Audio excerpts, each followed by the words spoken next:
Can we, are you? Well, that's what we're going to, could we have the Miller guys? Jerry, come on up.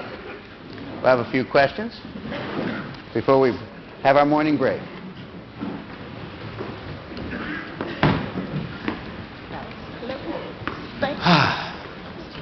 That's storytelling, huh? What a great story.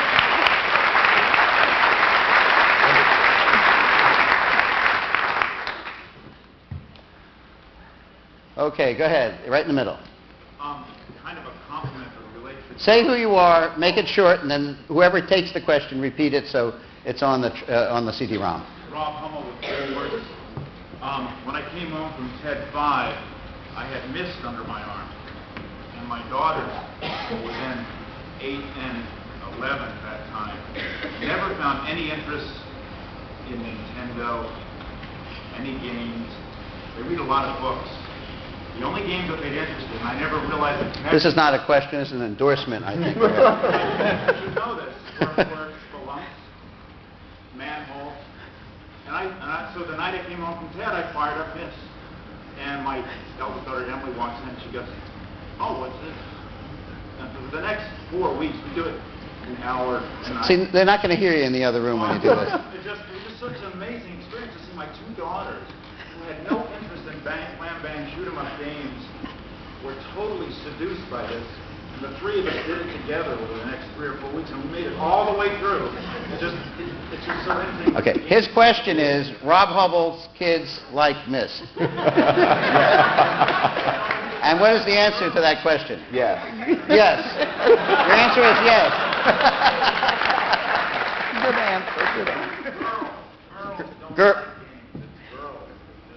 His girls like mist. Is it still yes? Still yes. Still yes. Still yes? We have 2 yeses. Okay. Now a question right back there. Short question, tell us who you are, and then we repeat the question, whoever gets it. James Bradley. And this is for any or all of you. Is there a difference in telling a story to children than to adults? And so what is that? Is there a difference between telling story to children as opposed to other people? Well, I will answer that. We are all children. We're just children of all ages. But you may then answer. Why don't you start, Jerry, and we go right down. I think Jackie should start. Okay, Jackie, go ahead. Oh, there's definitely a difference. With children, you must remember their experience in life. When I tell about a wicked king, you as an adults know the abstract term wicked. But to children, wicked, sometimes I have to explain, how wicked was he? He kicked his dog, stepped on his cat's tail, pinched his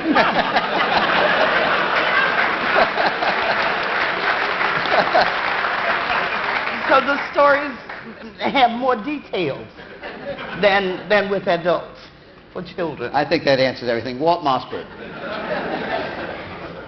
I appreciate the work of the Millers and this, and I've reviewed it very favorably and so forth, but I found myself wondering this morning, for all the value in non-linear things like Mist and Cosmic Osmo and other things, why can't we have a story like we heard this morning from Jackie, somehow done digitally, or just a TV show where people like her just sit and tell stories? Is it not commercial enough? Is it not possible? Or have I overlooked it and it's all around? But The question is, from Walt Mossberg, why can't we have a story like we just heard from Jackie on television or in CD-ROM or some other interactive mode instead of the many-treed thing? Why don't you take that one? I watched her, and I thought the same thing. I mean, this is what kids need more than anything, is to get close to real people. And I'm the closest television person next to her, so eat your heart out there. I could put it in the Wall Street Journal, but it wouldn't be the same thing. What about, why can't we do it on a CD? Why can't we do it on CD? They won't hear it in the other room. That's why I'm repeating it. Why can't we do it on a CD? It seems like the CD, it's not taking advantage necessarily of that particular medium. It works much better in a linear medium like a videotape. I don't see why put it on a CD. Because you'd end up sitting in front of your computer watching a storyteller, and it's much more comfortable to sit in front of your TV watching a It storyteller. actually works best or in in the an front audience. row, sitting in front of a Yeah, we were in the front row. That was. Any questions from the other room? I would just add something questions to from my the other room? answer. I think actually these digital cameras are amazing, and they're going to enable us to, there are many, many, many fabulous storytellers around this country, and you're right, it is not a dead art in any way, shape, or form. And I think the new digital cameras will enable us to get these national treasures on tape in a way that we've never been able to before. Today, one of the things that we're going to be giving away is one of these, it's this big, a Sony digital camera. Absolutely amazing. And it's literally in your pocket. It's starting to become invisible to do that. And the picture is about broadcast quality. I mean, it's amazing. The quality of, this is a digital camera, the picture quality is, a generation up from anything we have. It's astonishing. Back there. Kevin Kelly from Wired. Short question. You guys do elevators like nobody else. What is elevators?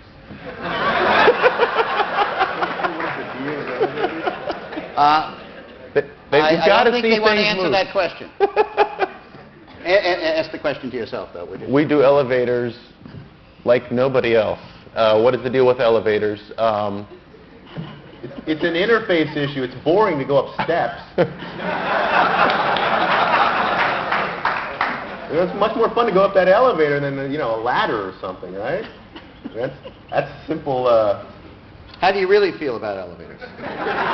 We don't use Isn't there them something personally. deeper? Mort Myerson. Everybody who gives presentations before live audiences knows that telling stories in a presentation is a powerful way to connect with the audience.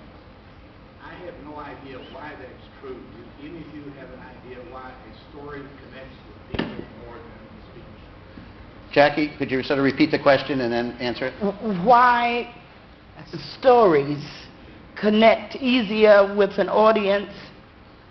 Some years ago, I wrote some material about right and left brain understanding.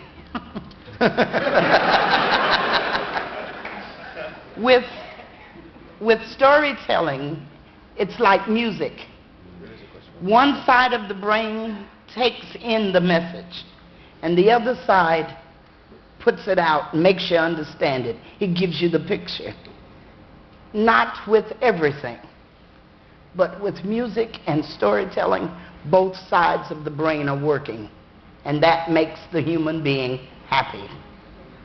You're bringing in the material and putting it out in picture. The same with music. So music and storytelling are just about the same. They react to the human the same way. Question from the other room, from Club Simulcast.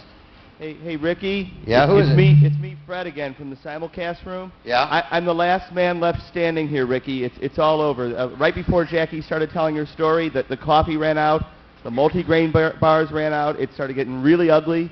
People started tossing those $1,400 chairs at each other. Oh, God, the humanity, Ricky. It's me left here and Edward DeBono. And he just keeps saying, oh, I could have told you this was going to happen. Yeah, I don't... Why what?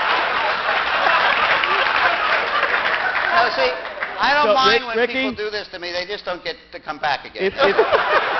Rick, if you can send us anything, send us one of those Mac bags. We can't do anything with the PC bags. Just the Mac bag, if you can help us. Thanks. Do you have a question? No.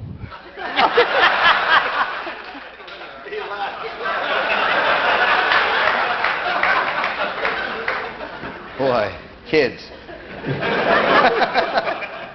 Right there. Phil Hanneman. I spent a lot of great time playing this and really loved it, but it's basically a solitary experience.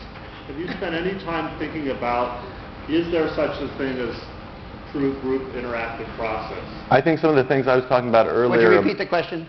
Is there such a thing as true group interactive process? Some of the things I was mentioning earlier about the problems about interactive to start with.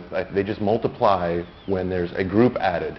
Storytelling just goes to pot almost when there's tons of people deciding the outcome all at once. And so for ourselves, I think it's almost like that's a different but very viable medium that somebody else can handle.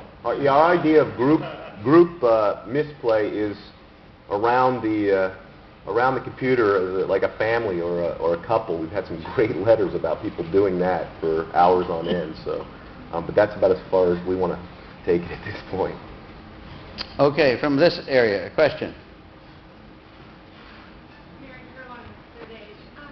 Mary Furlong with Third Age. Have you ever thought about doing storytelling in an interactive environment with children or online? Repeat the question. Repeat that, Jackie. Have we ever thought about working with children, storytelling?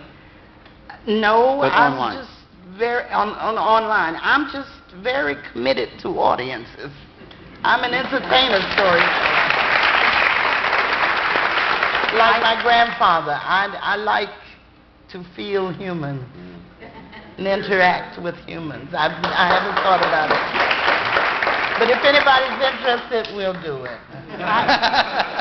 I have thought a little bit about it, and I think sorry, it's a very rich area, and I think that we can teach kids to tell stories in Yes. this medium. No. Okay, from over there, a question. You're at the fringe there. Okay, go ahead.